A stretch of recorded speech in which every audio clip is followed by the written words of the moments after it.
Convido os irmãos para abrirem suas Bíblias na primeira carta de Paulo aos Coríntios, capítulo 5. Eu vou ler os versos 6 a 8. Diz assim, meus irmãos: Não é boa a vossa jactância? Não sabeis que um pouco de fermento leveda a massa toda? Lançai fora o velho fermento, para que sejais nova massa, como sois de fato sem fermento. Pois também Cristo, nosso Cordeiro Pascal, foi imolado. Por isso, celebramos a festa não com o velho fermento, nem com o fermento da maldade e da malícia, e sim com os asmos da sinceridade e da verdade. Amém. Ó Deus amado, Tu mesmo inspiraste a palavra, ela vem de Ti, Tu mesmo a sopraste. Continua, ó Deus, soprando a Tua santa palavra aos nossos corações e fala conosco. Oramos em nome de Jesus, Teu Filho. Amém, Senhor. Meus irmãos, Paulo está exortando a igreja em Corinto, que foi uma igreja plantada por ele. Paulo está exortando esta igreja porque agora o apóstolo Paulo ficou sabendo que esta igreja está sendo muito tolerante com o pecado. A cidade de Corinto era uma cidade que considerava-se sinônimo de degradação moral. Utilizava-se corintianizar como uma forma de falar de tudo que era degradante, tudo que era imoral. Conjugava-se tudo aquilo que era depravado. A cidade de Corinto abrigava o templo de Afrodite, a deusa do amor, e havia então muita degradação moral. E por isso mesmo, meus irmãos, a igreja em Corinto era como se fosse uma ilha dentro daquela sociedade pervertida e precisava dar o bom testemunho, Aconteceu, então, que naquela igreja havia uma união escandalosa de um homem com a sua madrasta, coisa considerada repugnante até mesmo naquela sociedade. Então, após tratar do caso específico dos versos de 1 a 5, o apóstolo Paulo agora vai tratar de maneira geral acerca da pureza de uma vida santa, de uma vida de santidade, nos versos 6 a 8, que são os que nós vamos expor nesta noite. Paulo, então, argumenta que quando nós não tratamos o pecado com a devida seriedade, estamos desconsiderando a obra de Cristo na cruz, o sacrifício de Jesus na cruz. Romanos capítulo 4, 25 diz: o qual, ou seja, Jesus foi entregue por causa das nossas transgressões e ressuscitou por causa da nossa justificação. Logo, o sacrifício de Cristo, a sua morte e ressurreição, são fator preponderante e necessário, sem os quais não seríamos nem mesmo ressuscitados, não seríamos justificados, não seríamos salvos. Portanto, o apóstolo Paulo diz para aquela igreja e para cada um de nós nesta noite que a verdadeira Páscoa é uma vida de santidade, uma vida que agrada ao Senhor. Por isso eu vou falar nessa noite sobre os efeitos práticos da ressurreição. E o primeiro deles, meus irmãos, é a purificação. Jesus Cristo morreu, foi sacrificado, ressuscitou para que nós pudéssemos ser purificados dos nossos pecados. Olha só o verso 6 e a parte A do verso 7. Diz assim: Não é boa a vossa jactância? Não sabeis que um pouco de fermento leveda a massa toda? Lançai fora o velho fermento, para que sejais nova massa, como sois de fato sem fermento. Após tratar deste assunto, o apóstolo Paulo, então, vai relembrar acerca das celebrações da Páscoa judaica. Na Páscoa judaica, 7 dias antes de comemorar a Páscoa, de imolar o cordeiro pascal, 7 dias antes, os moradores de uma casa tinham que remover tudo o que era de levedura, tudo que era fermentado, tudo que era fermento. Tanto o fermento, aquela massa que era deixada de uma fornada anterior, tirava-se um pouco de massa, aquela massa levedava, servia como fermento para a próxima fornada, isso tinha que ser retirado, assim como os pães que eram feitos com fermento. Então, 7 dias antes, tinha que fazer uma busca na casa e retirar tudo quanto era levedura, para que então, na Páscoa, se comessem apenas pães ázimos, ou pães asmos, ou seja, pães sem fermento. Na literatura judaica, salvo poucas exceções, o fermento representa más influências.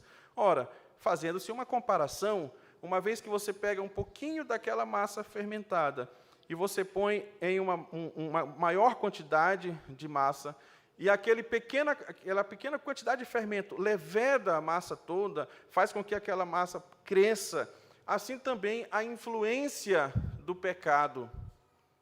Um pouquinho de pecado, digamos assim, pode corromper uma igreja inteira. Um pouquinho de pecado em nossa vida pode corromper a nossa vida inteira. Então, o apóstolo Paulo, usando aqui figurativamente o fermento, ele vai falar acerca da purificação que devemos, então, viver por causa do sacrifício de Cristo. Lembre, o próprio Jesus também, o próprio Senhor Jesus, utilizou o fermento como uma ilustração quando ele disse aos seus discípulos: cuidado com o fermento dos fariseus.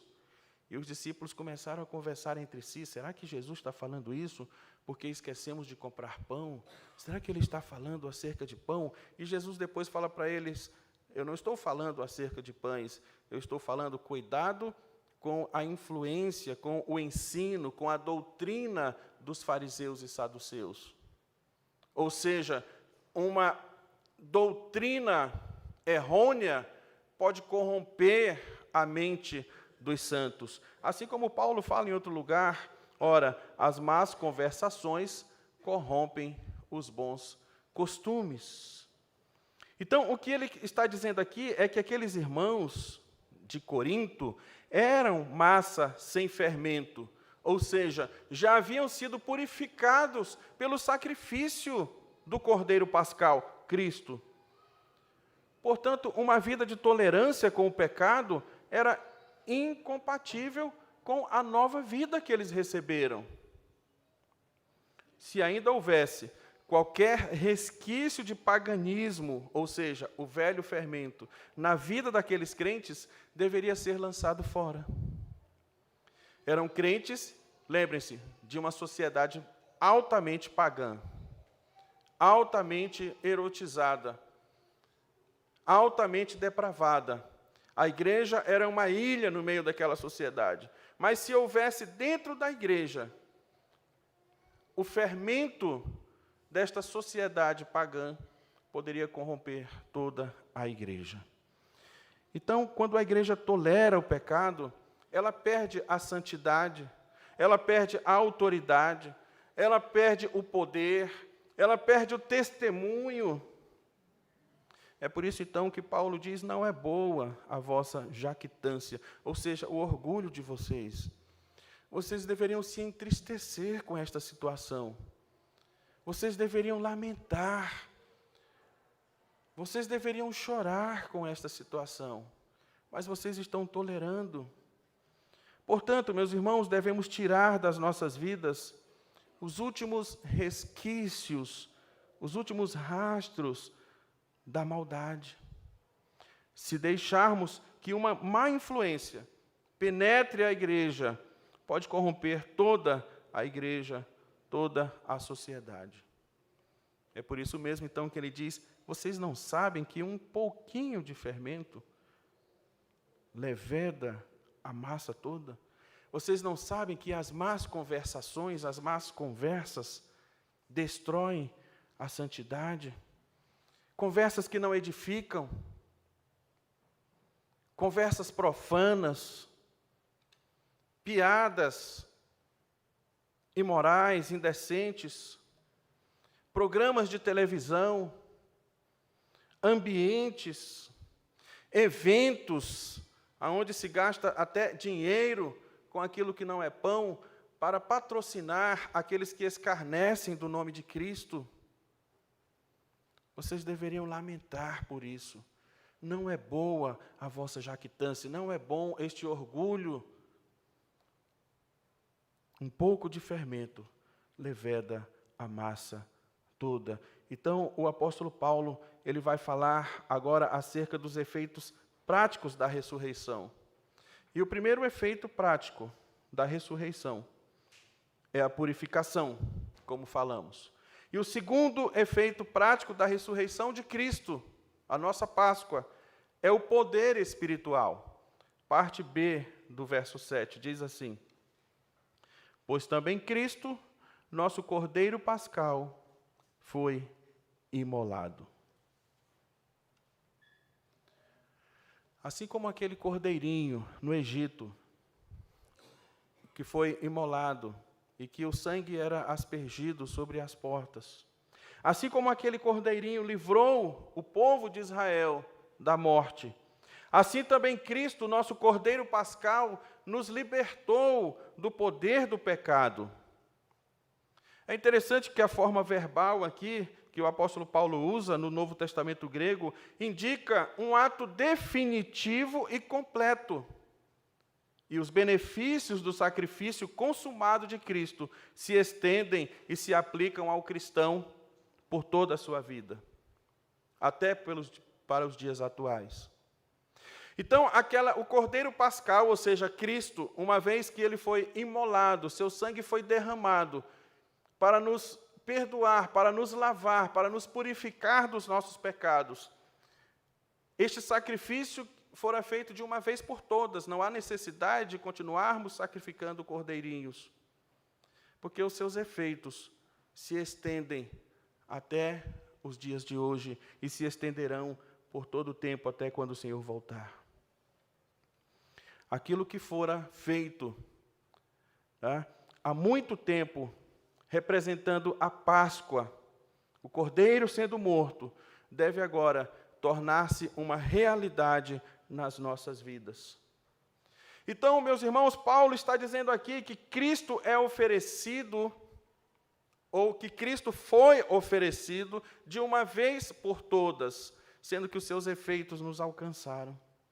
É desta forma, então, meus irmãos, que o catolicismo romano erra ao pensar que cada Eucaristia é uma repetição da obra de Cristo. Porque Cristo fez isso de uma vez por todas.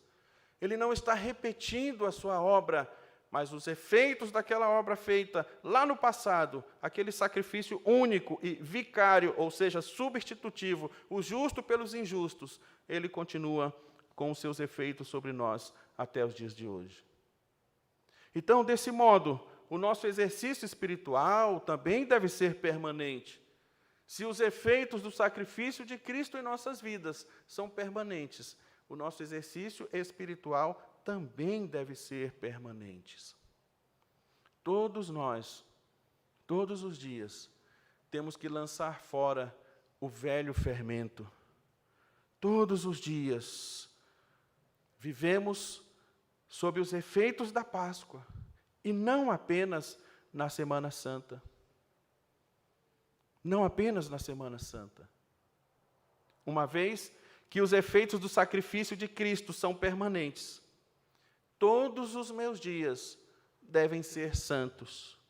Todas as minhas instâncias, todas as minhas conversas, todos os meus negócios, todas as minhas investidas, todos os meus compromissos devem ser santos. Lançai fora o velho fermento. Não é compatível com a vida do cristão. A velha disposição mundana e carnal que continuava em seus corações e que vinha do seu estilo de vida anterior, devem morrer. É nesse sentido que a palavra de Deus nos diz: fazei morrer a velha natureza. O sacrifício de Cristo nos libertou do poder e da culpa do pecado. E embora no presente tenhamos que lidar com a presença do pecado, nós não precisamos ceder a ele, pois o sacrifício de Cristo nos dá poder. Nós não estamos mais sob as suas algemas, não estamos mais, meus irmãos, sobre os seus grilhões, não estamos mais sob a sua tirania, não estamos mais sob a escravidão do pecado.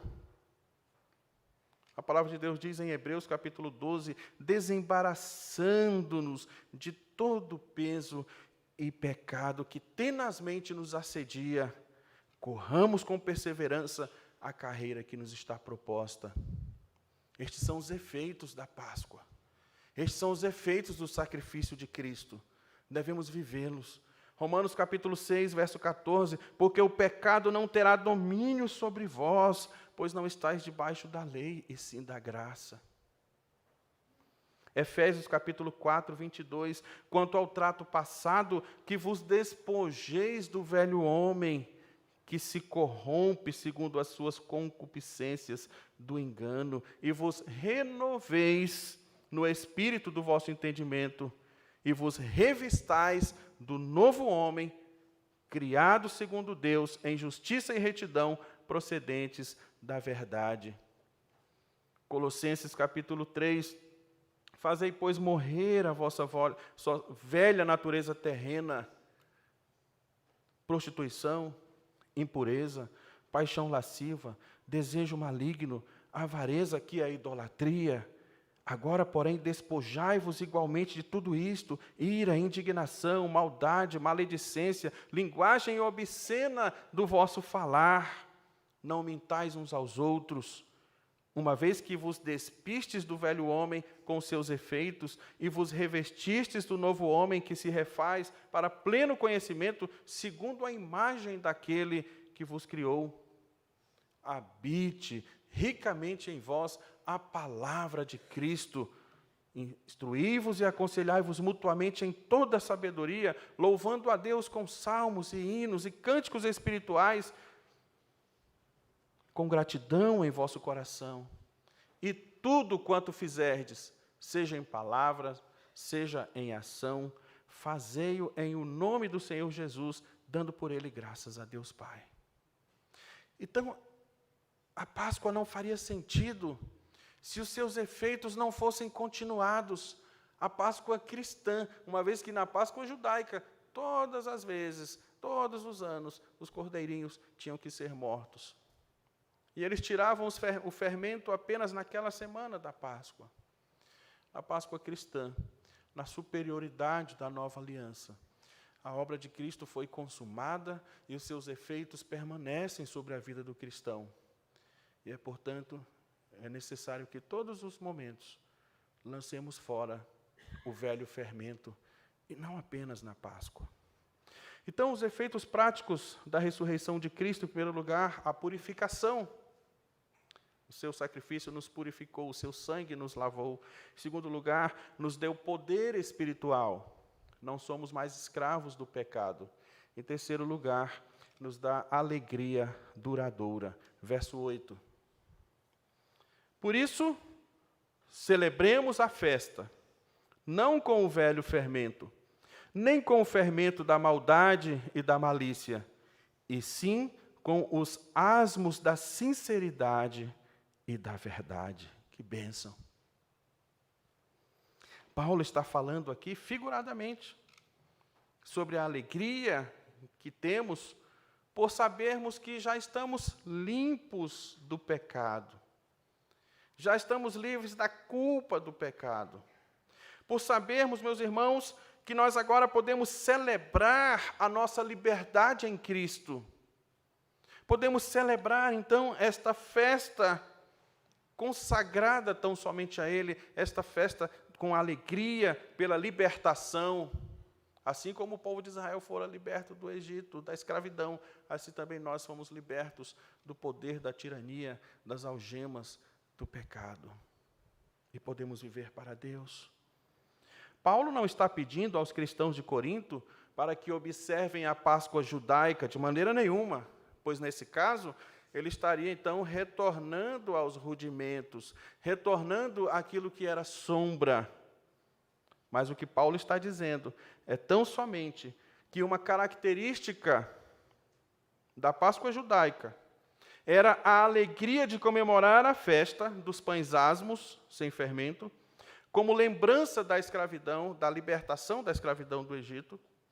Sob este aspecto, então, toda a vida cristã, toda a nossa vida, é uma ininterrupta festa, é uma ininterrupta celebração, é uma ininterrupta festa de gratidão e de alegria pelo perdão, reconciliação, pela salvação, pela purificação, pela redenção. Assim, celebramos, não com o velho fermento da maldade e da malícia, e sim com os asmos da sinceridade e da verdade. E eu chamo a atenção para essas duas palavras, sinceridade e verdade. A festa cristã é radicalmente diferente das festividades pagãs, as quais geralmente se degeneravam em orgias, bebedices e imoralidades. O distintivo da celebração cristã deve ser a santidade, pois o propósito último de Cristo, mediante a cruz, é, como diz lá em Colossenses 1:22, apresentar-nos perante Ele santos, inculpáveis e irrepreensíveis. Então, meus irmãos, ele diz que nós devemos celebrar, então, esta festa com os pães asmos, ou seja, sem o fermento, falando figuradamente, sem o pecado, com sinceridade. O que é a sinceridade? A palavra sinceridade aqui significa julgar pela luz do sol. É você conseguir enxergar com transparência. Se você for comprar um carro usado e você quiser verificar direitinho se a pintura dele é original, se já foi batido, se tem arranhões, você não pode olhar dentro de uma garagem fechada. Você tem que colocar esse carro lá fora, à luz do sol, e aí você consegue enxergar melhor que condição está a pintura desse carro. Assim, a palavra sinceridade significa isso, julgar pela luz do sol, transparência, transparência. E ele diz que deve ser também pela verdade. O que é verdade? Significa aquilo que está em harmonia com a palavra de Deus. Portanto, meus irmãos, sinceridade refere-se à pureza das minhas motivações. Ou seja, quais são as minhas motivações ao cultuar a Deus? Devem ser motivações sinceras, com sinceridade de coração. Mas só a sinceridade não é suficiente. Uzá, quando foi segurar a arca, o fez com sinceridade, mas ele não fez segundo a prescrição da palavra de Deus. Então, meus irmãos, é necessário que você viva diante de Deus com sinceridade, mas, se não estiver em harmonia com a palavra de Deus, esta sinceridade será inútil. Então, o que ele está dizendo é que nós devemos, o nosso maior desejo deve ser, sejamos uma igreja que desfruta plenamente do perdão, uma igreja que em suas celebrações estejam cheias de alegria, mas que jamais perde o senso da presença de Deus, da santidade de Deus, da autoridade de Deus. E que a nossa vida, não apenas no culto, mas também fora do culto, revelem o conhecimento corandel, ou seja, diante de Deus, em tudo que eu faço. Quer comais, quer bebais, quer façais qualquer outra coisa, fazei tudo para a glória de Deus. Nas minhas conversas, nos meus negócios, quando eu estaciono um carro, quando eu trato com uma pessoa como um caixa de supermercado. Em tudo isso, eu estou vivendo diante de Deus. Eu estou vivendo os efeitos do sacrifício do nosso Cordeiro Pascal, que foi imolado. É nesse sentido, então, que os puritanos do século XVI e XVII rejeitavam o calendário litúrgico proposto pela Igreja da Inglaterra, porque levava as pessoas a guardarem apenas aquela data específica. Ou seja, elas aguardavam pela vinda do Senhor apenas no advento. Elas desejavam o Espírito Santo apenas no Pentecostes. Elas lançavam o velho fermento apenas na Páscoa. E assim ia seguindo um calendário litúrgico que levava as pessoas a viverem apenas aquela data específica. Mas o que Paulo está nos ensinando aqui é que o que vale para a Páscoa vale igualmente para todos os dias. Lancemos fora o velho fermento. Crisóstomo dizia: para o verdadeiro cristão, é sempre Páscoa, é sempre Pentecoste, é sempre Natal. Lutero disse: toda a vida cristã é única, constante e eternamente uma festa pascal. Portanto, que ao nos lembrarmos da Páscoa, nos lembremos que o verdadeiro sentido da Páscoa é o Cordeiro Pascal, Cristo sendo crucificado, sendo sacrificado, sendo imolado para a nossa libertação, para a redenção, para perdão, mas para que também vivamos em santidade.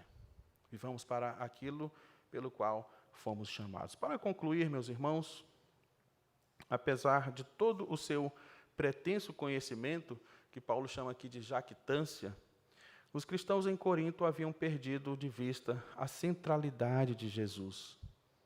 Haviam perdido de vista o poder controlador do Espírito Santo, a experiência transformadora que tiveram quando foram chamados para viver uma vida com Cristo. A igreja não poderá derrotar o inferno se ela estiver comprometida com os mesmos pecados que o mundo pratica. Lembrem-se que não é o mundo que avança sobre a igreja, mas é a igreja que deve avançar sobre o mundo. Quando Jesus disse: as portas do inferno não prevalecerão contra a igreja, é a igreja que está invadindo e forçando as portas do inferno, e não o contrário, não é o inferno que está forçando as portas da igreja, a não ser que esta igreja viva da mesma forma como os pagãos vivem. Se a igreja viver em santidade de vida, ela será sempre vitoriosa. Lembre-se que pelo poder de Cristo, nós somos chamados para viver de maneira santa. Mas não apenas chamados para viver de maneira santa, mas também capacitados pelo Espírito Santo, capacitados por Cristo, por causa da sua obra redentiva.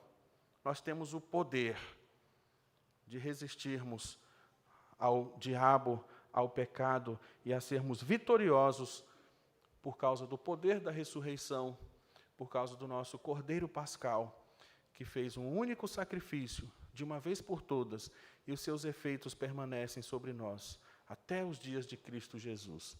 Que Deus nos abençoe.